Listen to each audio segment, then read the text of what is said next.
Саламатсыздарбы? Бүгін сіздер менен өтө турган темабыз функционалдык сабаттуулукту калыптандырууда тыныш белгилерин өздөштүрүүнүн мааниси деген темада лекция болот. Тыныш белгилеринин биздин жазуу кебибиздеги орду жана ролу тууралуу, анын милдети тууралуу карайбыз бүгүнкү сабакта. Азыр сиздерге лекция баштаардын алдында чакан текст көрсөтөм. Ошол текстте тыныш белгилерин коюуга аракет кылсаңыздар. Адам өмүрүндөгү жыл мезгилдери, адам чын эле байкап турсаң, адам өмүрүнүн мезгилдери да жыл мезгилине окшоп кетет экен. Эне сүтү оозунан кете элек, балтыр бешик кезиң, жаңыдан табиятты таанып, жазгы жаратылыштай күн сайын кубулжуп, серкек өскөн өмүрүң жаз эмей эмне? Каруусуна күч толуп, жесе аш түтпөй, иштесе иш түтпөй, жадырап жайнап турган учур жашоонун жай мезгили эмес бекен. Андан ары тахмина окуп койсоңуз, мен токтогон жерден баштап. Ата сакал оозуна бүткөн күндөн тартып өз ишиңе тараза салып, эмгегиңден тапкан ырахатыңды бала бакыраңа көпчүлүккө тартуулап, кийинки муундарга мурас калтырууну ойлоп, аркаңды алыс таштап, өз ишиңди өзүң таразалап, тактай баштаган учур өмүрдүн күзү тура. Анан ак кар түстөнүп, ак сакалын жайкалтып, төрдө турган карыяларыбызды элестетели. Ошол сыпаттуу, ошол кырактуу, жашы эңкейген карыларыбыз эл ичинде арбын. Алар ар качан нуска сөздөрү, айткан акылдары менен элге өйдөдө өбөк, ылдыйда жөлөк болушат. Ал өмүрдүн кышы да. Тексти туура коюлган, тыныш белгилери туура коюлган учурун карайлы. Эми ушул текстти окуп чыгыш керек. Ушул боюнча интонациясы менен, тыныш белгилерин алган орду менен мааниси канчалык деңгээлде ачылды. Эң акыркы бизде азыр кайрыл окуган ал өмүрдүн кышы да дегенди, ал өмүрдүн кышы да деп койду. Кайра текстти толук нестан окуп көрсөңүз кандай болот экен? Эне сүтү оозунан кете элек, балтыр бешик кезиң, жаңыдан табиятты таанып, жазгы жаратылыштай күн сайын кубулжуп, сергек өскөн өмүрүң жаз эмей эмне? Каруусуна күч толуп, жесе аш түтпөй, иштесе иш түтпөй, жадырап жайнап турган учур жашоонун жай мезгили эмес бекен.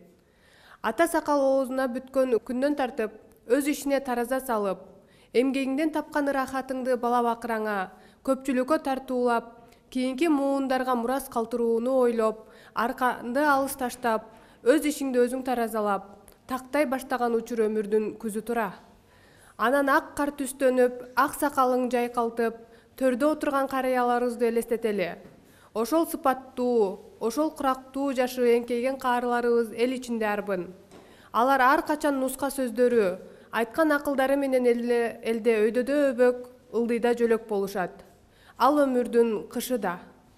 Эми караңыздар, биз биринчи тыныш белгиси коюлбаган текстти карап окуган убагыбызда тыныш белгилеринин коюлушун бир учурда чекиттеп койгон жерибиздин бардыгы башка белгилерге өттү. Көрсө, автор адам өмүрүндөгү жыл мезгилдин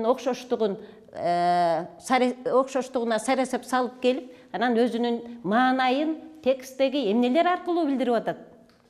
Тыныш белгилери. Эгерде бул ооз-эки реште айтыла турган болсо, анда такыр башкача болот эле. Бул жазуу кеби болгондуктан, аны биз жазуу кебинин дал ушундай берилишин эмнеге карата аныктап атабыз? Анда коюлган тыныш белгилерге карата аныктадык. Сүйлөмдүн аягына коюлуучу тыныш белгилер.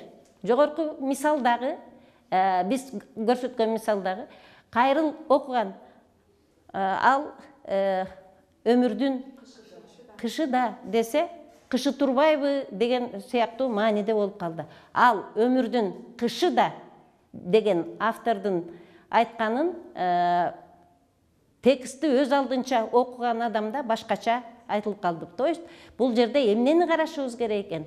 Сөздү айтууда, интонациядагы, тынымдагы, үндүн бийиктиги дагы, жапыстыгы дагы биздин айта турган оюбузга өзгөчө эмне берип турат экен? Боек берип, көрк берип турат экен. Караңыздар, бизде тыныш белгилери көп. Канча тыныш белгisi бар деп белгиледик элек өткөн лекцияда? 10 тыныш белгisi бар. Бүгүн карай турган биздин тыныш белгилер сүйлөмдүн аягына коюлуучу тыныш белгилер делет. Караңыздар, биз бүгүнкү күндө сабаттуу болушубуз керек, сабаттуу жазышыбыз керек, сабаттуу сүйлөшүбүз керек дейбиз. Ошол сабаттуулук сүйлөгөнгө караганда, өзеки сүйлөгөндө көп каташылыктарды кетиришибиз мүмкүн. Айтып элаткан оюбузду жазуу түрүндө берүүдө биз кыска сүйлөмдөрдү колдонууга аракет кылабыз. Бул биздин эмнелигибизден, бул биздин тилдик жактан функционалдык сабаттуулугубуздун жетишпестигинен ошондой сүйлөмдөрдү берүүгө аракет кылабыз.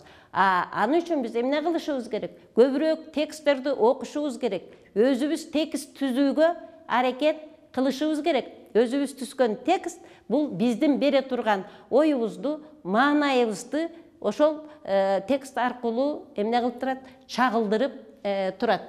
Эми сүйлөмдүн аягына коюлуучу тыныш белгилерди караңыздар. Биз сүйлөмдүн аягына коюлуучу 3 тыныш белгини билебиз. Алар: чекит, суроо белгиси, илеп белгиси бул сүйлөмдүн аягына коюлуучу тыныш белгилери катарына кирет экен.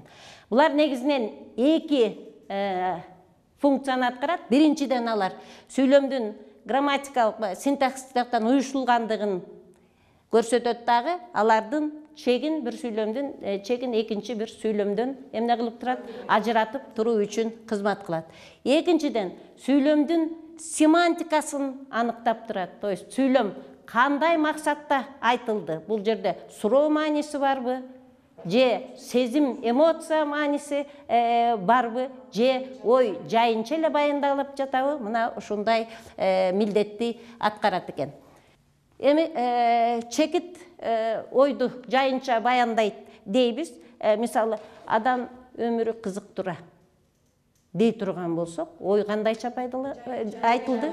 Жайынча айтылды. А эгерде адам өмүрү кызык тура,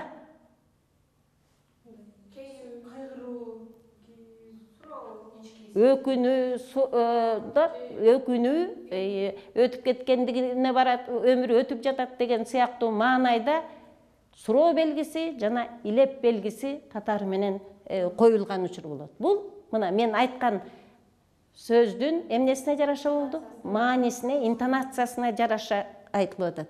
Эми бегеле сөздөгү эмнелерибиз, айтылган, коюлган белгилерибиз, бул тыныш белгилери 3 чоң принциптин негизинде иштейт дегенди айтып жүрөбүз биз сиздер менен. Бул кандай принцип? Грамматикалык принцип. Бул сүйлөмдүн түзүлүшүнө карата коюлуп аныкталат. Экинчиси семантикалык принцип. Бул маанисине, айтылыш маанисине карата аныкталат. Ал эми үчүнчү принцип интонациялык принцип дейт. Интонация дагы, грамматикалык принцип дагы, синтаксистик принцип дагы булардын үчөө бирдикте каралышы керек.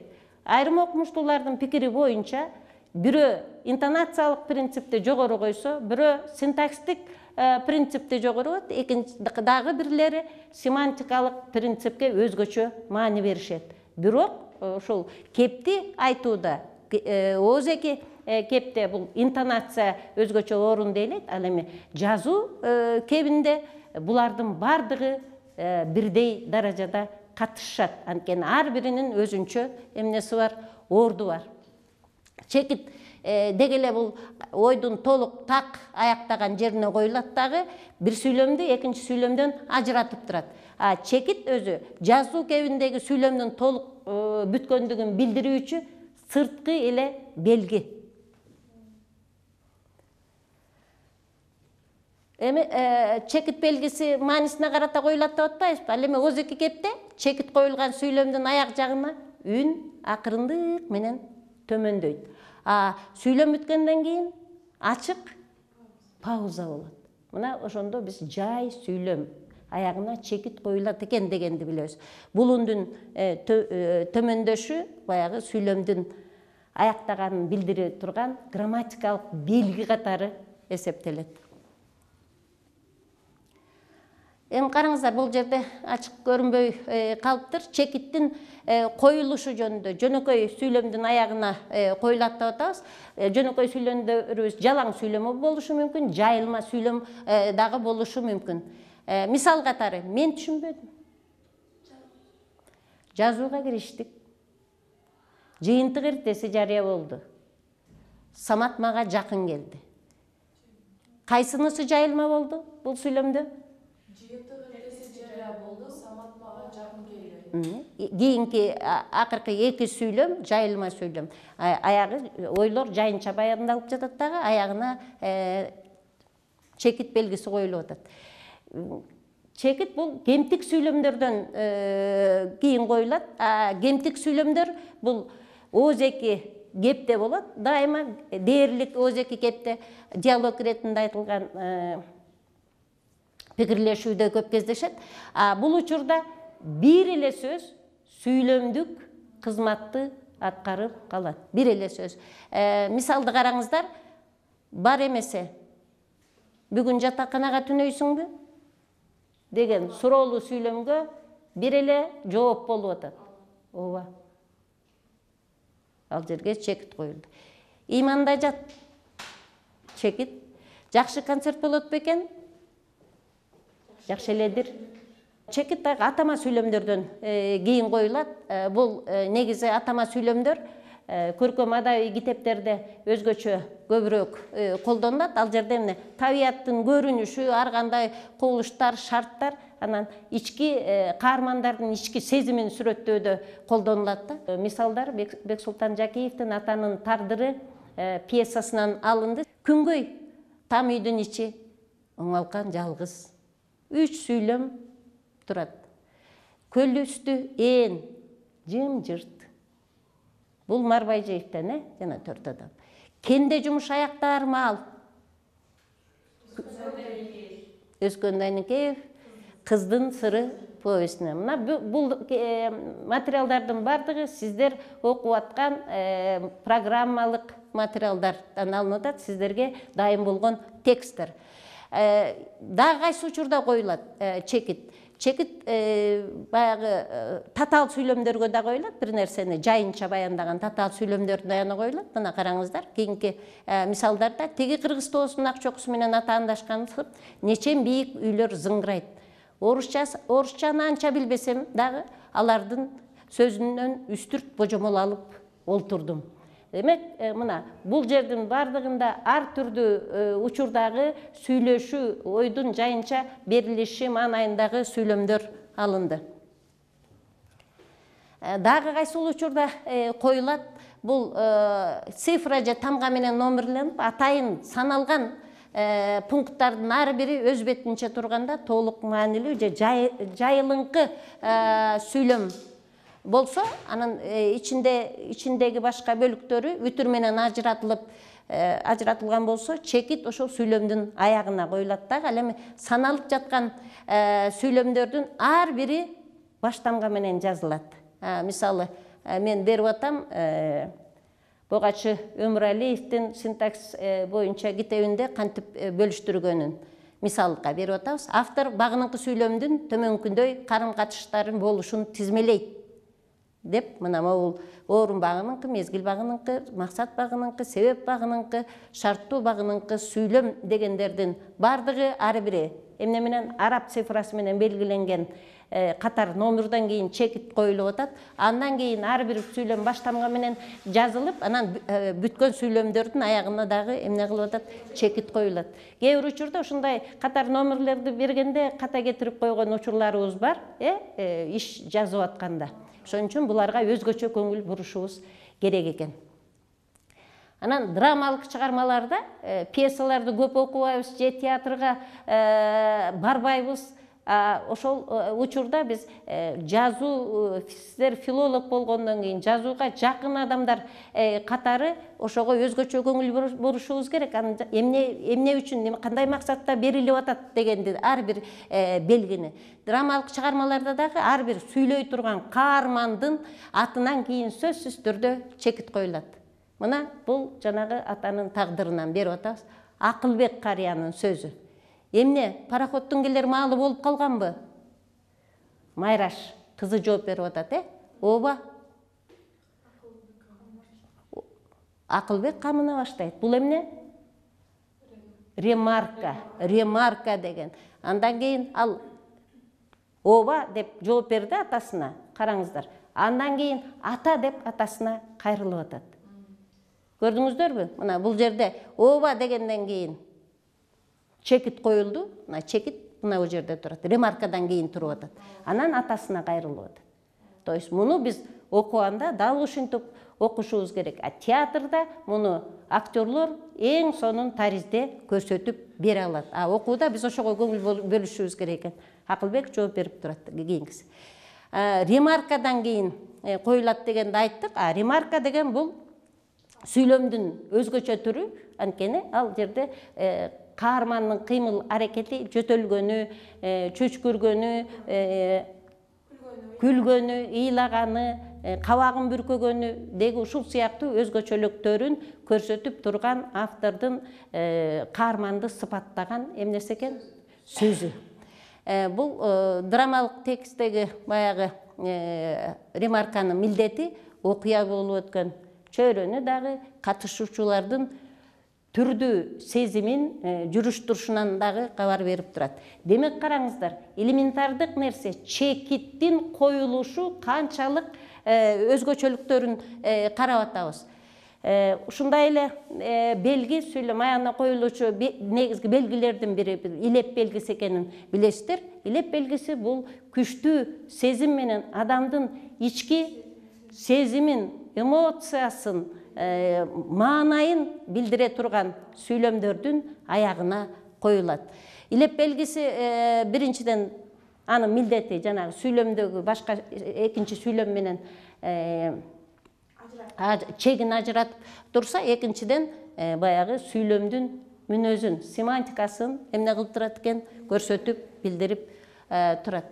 Эми бул жерде караңыздар, ички сезимди билдирүүчү, эмоцияны билдирүүчү баягы элементтер, баягы лексикалык элементтер айрым учурда сөздөгү андай маани болбой калышы мүмкүн, бирок ушул сүйлөмдөрдүн жалпы маанисинен эле ыраазы болуу, сүйүнүү, таң калуу, өкүнүү, кайгыруу, бир нерсеге бушайман болуу өңдүү сезимдер сезилип турат да, байкалып турат. Жазуу кебинде мына муну берүү, эгер оозеки кепте муну ачык эмнебиз менен, үнүбүз аркылуу, үндүн тону аркылуу, бийиктиги аркылуу, үндүн күчү аркылуу бере турган болсок, а жазуу кебинде бул сөзсүз түрдө белги аркылуу, тыныш белгиси аркылуу берилет. Ал тыныш белги эмне экен? Илеп белгиси.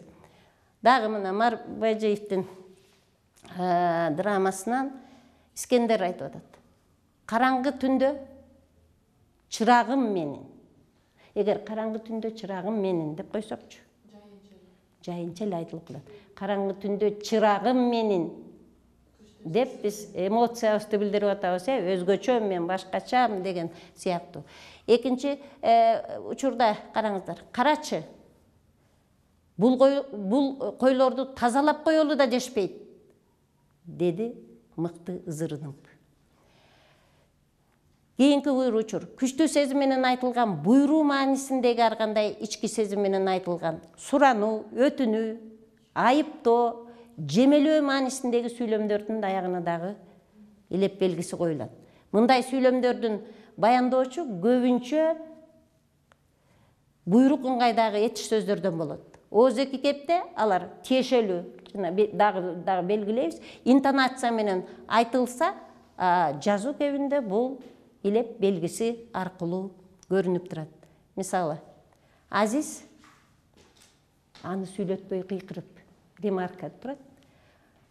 Ооба, ошондой.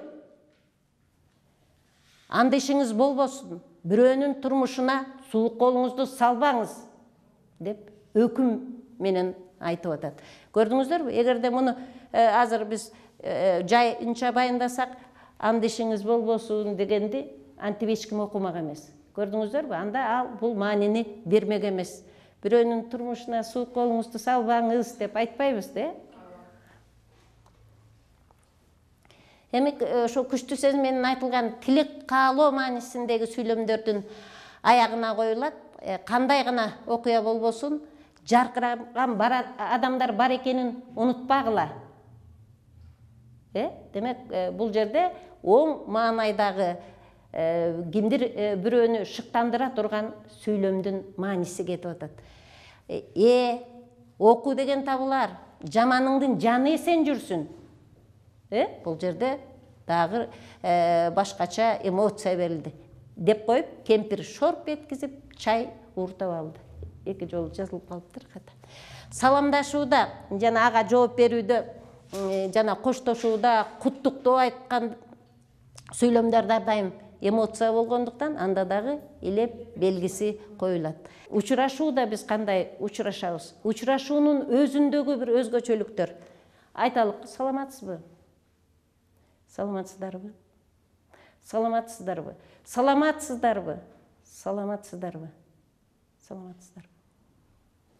Канча түрдүү, тондо, үндүн өзгөчөлөнтүп айтылды. Бир учурда жөн эле кадыресе эптеп формалдуулук үчүн саламатсыңарбы деп коюп отуруп атабыз. Саламатсыздарбы? Бир кубануу менен өзгөчөлүк эмерген. Бир эле сөздө канча эмне жатты? Боек, оттенок жатып атат. Ооба жок деген, орус окумуштуулар ушуну изилдеген экен. Ооба жана жок деген жоопту, да жана нет деген сөздү бүгүн аба ырайы жакшы дегенге ооба же жок эле деп жооп бергиле дегенде, ооба дегендин 70 түрүн айтат экен. 70 түрү чыгыптыр. Бүгүн аба ырайы жакшы. Утвердительно жооп бергендер ооба деп коесуздар десе, жаккандар. Жакшы эмес дегендер жок эле деп келип суроо менен эмнеле жоопту бересиңер дегенде, ооба дегендердин жакшы дегенде, ооба жакшы экен дегенде белгилегендер 70 түрдүү боек, оттенок менен айтылыптыр, өзгөчөлүк менен. Ооба, ооба, ооба, ооба, ооба, ооба деп. Мына мен азыр оңго жетпегенди айттым. Менин мамилем бүгүн аба ырайы кандай экендигин айтып атат. Эми ушундай эле экспериментти биз ар бирибиз өзүбүздөн жасасак да ошол нерсени билет. Адамдардын сүйлөшүүсүндөгү маанилүүлүк эмне? Биринчи кезекте баарлашуу. Баарлашууда кайсы темада болсун, бул сизге жаккан темабы, сизди кызыктырганбы, кызыктырбаган темабы? Албетте биз өзүбүздү кызыктырган темада сүйлөшүүгө дайыма дилгирбиз. Анан ошол сүйлөшүүдө ошол кеп болуп жаткан маселеге карата мамилебиз билинет. Анан ошого карата бизде жеке ойлор пайда болот. Мисалы үчүн Бишкектеги түтүн, ыш маселеси бүтүндөй кыргыз элин эмес, дүйнөнү эмнеге салды? Бушайманга салды. Ошол дүйнөдөгү өлкөлөрдүн ичинен ыш эң көп болгон биздин Бишкек шаары экендигин аныктап жатышат. Анан ошолго карата мамилелер болгондо, ошол жөнүндө сүйлөшүү болуп жатканда дагы биздин коммуниканттардын арасындагы мамилеси. Эмиш болсо эмнеке баары сүйлөшүп абадан деп атабыз. Дей турган болсок. Же болбосо ошол ышты кантип азайтуу керек, кантип келечек муундарга кам көрүү керек. Эмне үчүн алар бир кездеги укмуштай таза жашыл шаар деген шаар бүгүнкү күндө түтүндүн очогу болуп калды деген ойго келе турган болсо, бул жөнүндө толгоно баштайт.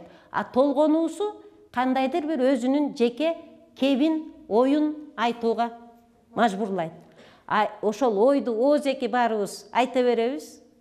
Муну өзгөртүүгө мүмкүн эмес, машинаны азайтыш керек, транспортты жанагы көпчүлүк адамдар жүрө турган чоң транспортторду жүргүзүү керек деген сыяктуу маселелер күндө айтылып атат. А жеке адам катары менин салымым канчалык дегенди ар бирибиз милдет катары албайбыз. Эгер ушул туурасында биздин балдарыбызга, студенттерге, окуучуларга, сиздер мектепке барганда окуучуларга сен кандай кам көрөт экен элиң, ушуну кагазга түшүр, 5-10 сүйлөм менен дей турган болсок, ошол жерде балабыздын эмнеси пайда болот?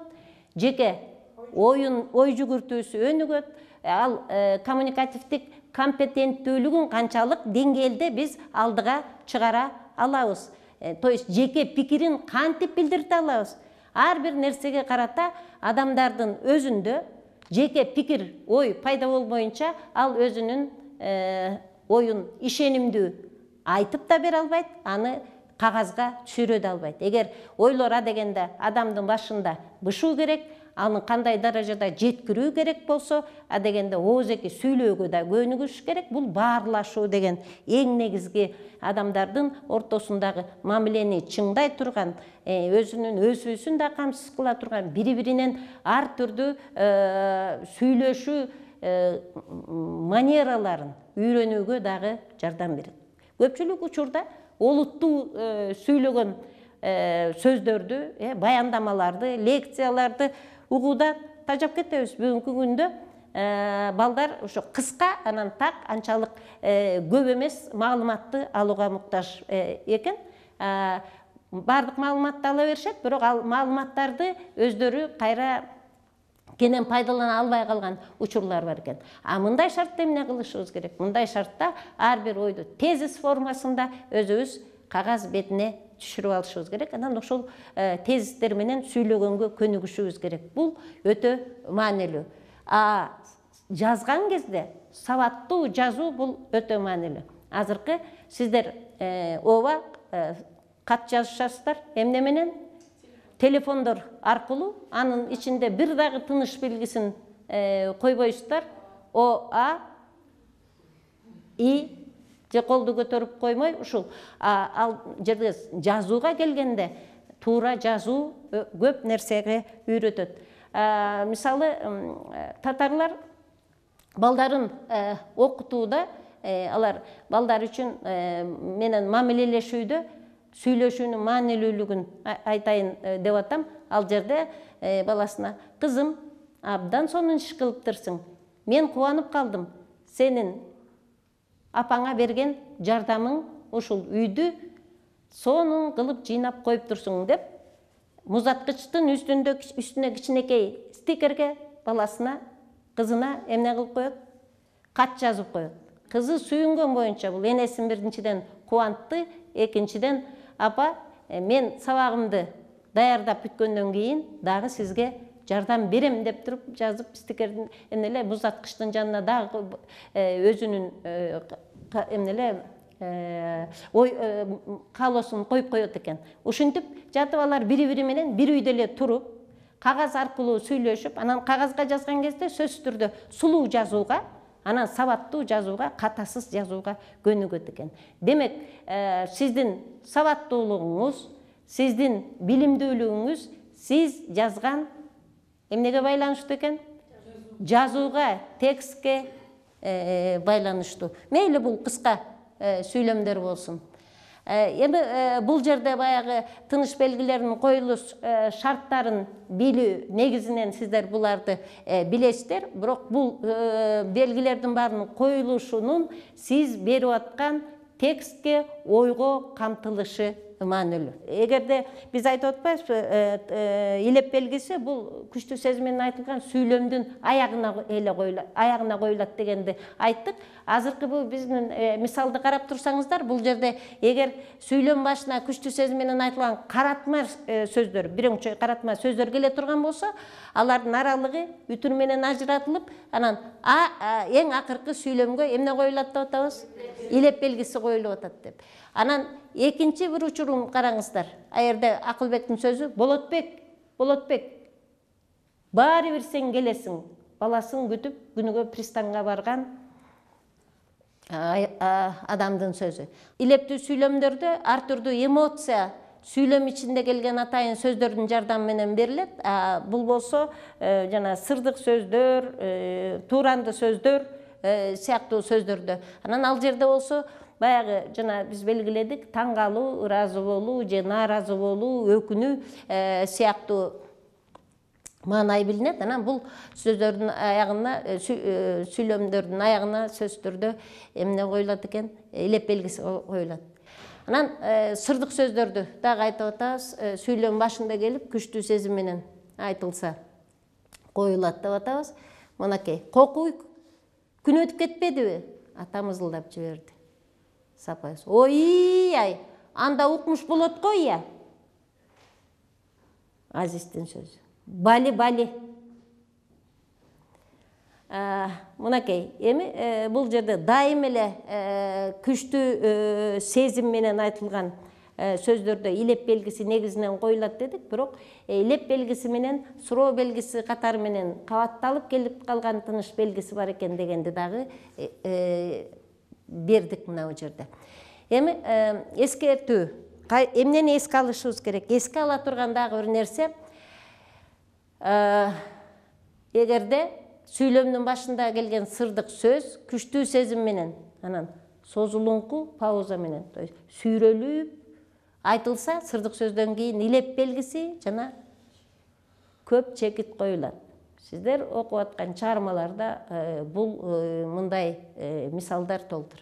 Эгерде сүйлөм жалаң сырдык сөздөрдөн турса, ал эмоционалдуу маанисин жоготпосо, анын аягына дагы илеп белгиси коюлат. Мындай сүйлөмдөрдө өзүнө мурунку же кийинки сүйлөмгө карата болгон эмоциялык баягы маанай сөзсүз түрдө чагылып турат. Мисалы, бала сүйүнчүлөп келип атат. Кимге? Акылбек чоң атага, Сүйүнчү чоң ата, сүйүнчү. Балаңар келди. Мына бул жанагы сүйүнчүлөп атасын кубандырып, атасы эмнеле энеси менен ээрчип кетип калган Жеңишбек кайра атасына келгендигин кабарлап атат. Анан татаал сүйлөмдөрдө эмоционалдык маани негизинен жалпы сүйлөмдүн өзүнө таандык болот. Бирок багынычсыз татаал сүйлөмдө эң акыркы гана жөнөкөй сүйлөмгө тиешелүү болот. Муну эске алып коюш керек. Эки учурда тең. Биринчи учурда дагы, экинчи учурда дагы илеп белгиси бул сүйлөмдүн аягына коюлат. Суроо белгиси. Суроо белгиси бул милдети дагы жанагы жогорудагы эки белгини белгилегендей, сүйлөмдүн чегин ажыратуу үчүн колдонулат. Анан сүйлөмдүн семантикалык жактан аяктагандыгын билдирет. Анан суроо мааниси бар экендигин тактап турат. Суроо белгисинин составында суроо маанисин билдирүүчү атайын сөзү жок сүйлөмдөрдүн аягына коюлат. Өзеки кепте мындай түзүлүштөгү суроолуу сүйлөмдөр интонациянын жардамы менен суроолуу мааниге жетишет. Ал эми жазуу кебинде болсо суроолуу сүйлөм экендиги анын аягында коюлган суроо белгисинен байкалып турат. Мындай түзүлүштөгү сүйлөмдөр көбүнчө мурунку сүйлөмдөгү ойду тактоо үчүн айтылган сүйлөмдөрдө, суроолуу сүйлөмдөрдө учурайт экен. Алар суроолуу сүйлөмдөр негизинен диалог иретинде айтылган кепте кездешет. Түзүлүшү жагынан көбүнчө кемтик сүйлөмдөр болушат. Жанагы сөз бар эле.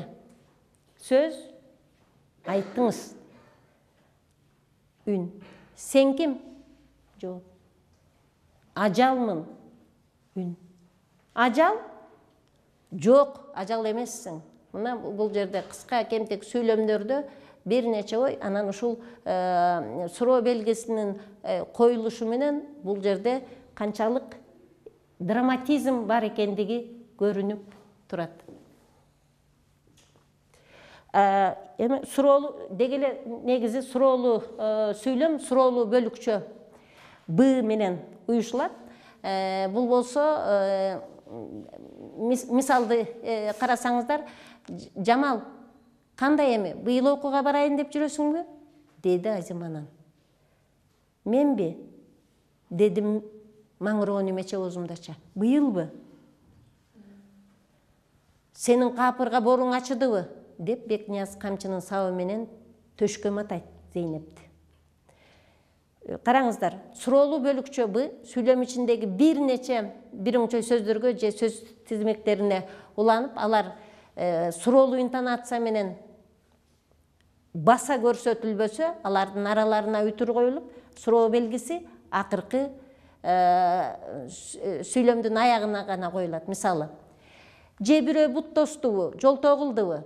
Караңыздар, бул жерде же бирөө бут тостубу дегенде суроо белгиси коюлбайт, анткени ал уланып баратат, чөймүчө бут тостубу, жолтоо кылдыбы? Дайыма аралашып жүргөн алар билеби, сен билесиңби? Экөөндө тең суроолуу бөлүкчө турат, бирок суроо белгиси аягында гана коюлуп атат. Памиргеби? Анда жолубуз бир экен. Мен Ошко баратам. Отпускабы же иш которуппу? Көрдүңүздөрбү? Экинчи учурга гана коюлат. Эми суроолуу бөлүкчө жалганган бирөңчөй сөздөр суроолуу интонация менен баса айтылса, суроо белгиси алардын ар биринен кийин коюлуп калат. Жана ыя деген бөлүкчөлөр уюшулган суроолуу сүйлөмдүн аягына коюлат. Тигине атам, байке атамды да алып алалычы, ыя. Эхе деп Эдигей таба албай таң калып Каранарды айланта карады. Ушу күнгө жетипсиң да, кебүү менен айтып атат. Капырай, маймылдар да өлөт экен, Эми мындан тышкары мадалдык сөздөрдүн катышы дагы суроо маанисин берген учурлар болот экен. Чыгар деген сөз бар, Эми чыгар деп жазылат, жазылышы туура. Бул мадалдык сөз же кыялий сөз деп коебуз го. Бул бөлүкчөлөр улануу менен суроолуу интонация кошулуп, айтылышы менен сүйлөмдүн аягына суроо белгиси коюлат. Караңыздар, мисалды. Мына ошол жерге сиз келе калдыңыз го. Мен машинага салбай койдум. Эмнеге салбаганы эми түшүнүктүү болгон чыгар. Бу жерде чыгар деген сөзгө басым акырына түшөт, бирок чыгар деген сөз кыска бир эле үндүү менен жазылат, Маанисин караңыздар. Эми салбаганы түшүнүктүү болгон дей турган болсок, башка маанини бермек. Караңыздар, сүйлөмдүн ошол мадалдык сөздүн берген маанисин. Эмнеге салбаганы эми түшүнүктүү болгон десек башка, эмнеге салбаганы эми түшүнүктүү болгон чыгар десек башка маани берилип атат. Бул тыныш белгилери, интонация, үндөгү просодикалар менен үндүн күчү менен, тыным, паузалар менен оюбуз жыйынтыкталып жаткан болсо, ал эми ооз эки кепте ушул өзгөчөлүктөр, артыкчылыктар болсо, жазуу кепте буларды берүү жалаң тыныш белгилеринин кызматы аркылуу ишке ашат экен. Өзгөчө учурун эскертүү иретинде айтып коеюн. Бул составында суроо маанисин берүүчү грамматикалык элементтери жок болсо, анда суроо белги коюлбайт ал сүйлөмдүн аягына. Алардын маанисине өзгөчө көңүл буруу зарыл экен. Мындай сүйлөмдөр бирөөдөн жооп алууну талап кылбаган суроо болсо, сүйлөм болсо, анда ал сүйлөмдүн аягына суроо белгиси коюлбайт. Мисалы үчүн, эмне үчүн чыгарышат мындайды? Албетте, бу жерде суроо белгиси бар, бирок элден мурда текшербейби? Бул Б мүчөсү тургандыгына карабастан, бул жерде эмне болуп атат? Сүйлөмдүн мааниси кандай болуп атат? Жооп күткөн жери жок, мурда текшериши керек эле деген сүйлөмдүн маанисин берип атат. Демек, туура сабаттуу жазуу биздин өзүбүздүн жүзүбүз. Сабаттуу адам сабаттуу сүйлөйт, маанилүү сүйлөйт, түшүнүктүү сүйлөйт, так сүйлөйт.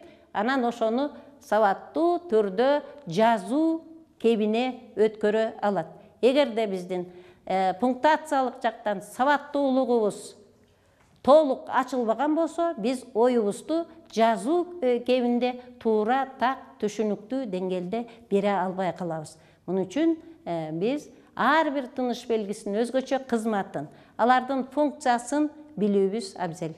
Мисалы, биз бирөөдөн бир нерсени суранганыбызда, Ч деген мүчө дагы уланат го. Мисалы, номериңизди берип коюңузчу дегенде, же болбосо коюңуз деп айтканда, ошол учурда кайра эле чекит коюлат. Берип коюңуз деп суранганда.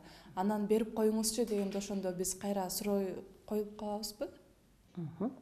Эгерде Алина күчтүү сезим менен айтып атса, берип коесузбу дегенде ошондой коюлушу мүмкүн. Эгерде бул күчтүү сезим менен эмес, өтүнүч менен эле айтса, телефонуңузду берип коюңузчу десе, жай эле сүйлөм болушу мүмкүн. Ал эч кандай берип коюңузчу. Интонация аркылуу эле биз, эгерде сиз озеки берсеңиз, берип коюңузчу десек деле, суроо иретинде эмес, берип коюңузчу дегенде суроо белгиси коюлбайт, берип коюңузчу. Ким Фериде туура айтты.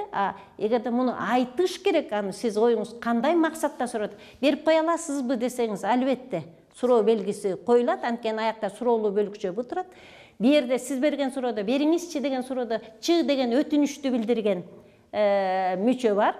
Өтүнүчтү билдирген учурда да айтыңызчы, сиз качан шаарга келесиз десе, мына айтыңызчы деген учурда, мына бул жерде келесиз деп атабыз, аягында суроо белгиси коюлат. Сөзсүз түрдө. Сиз жана бериңизчи деген учурда коюлбашы мүмкүн. Биздин мамлекеттик иште иштеген адамдарыбыз деле эл алдына чыкканда көптөгөн каталарды кетирет да, ошолорду дагы мындай бир реформалоо жүргүзсө болобу деген суроо. Биринчиден окушубуз керек, текст менен көп иштешибиз керек, китеп окушубуз керек. Китеп окуу аркылуу биздин сөз байлыгыбыз өсөт, биринчиден.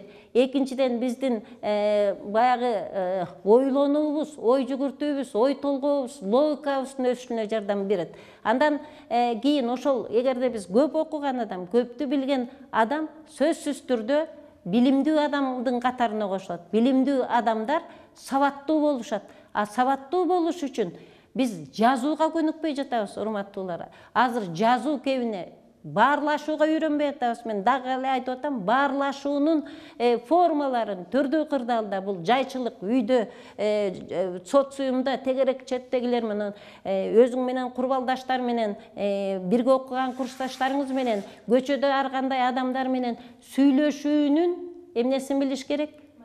Маданиятын билишибиз керек. Кайрылуунун маданиятын билишибиз керек. Айта аласызбы?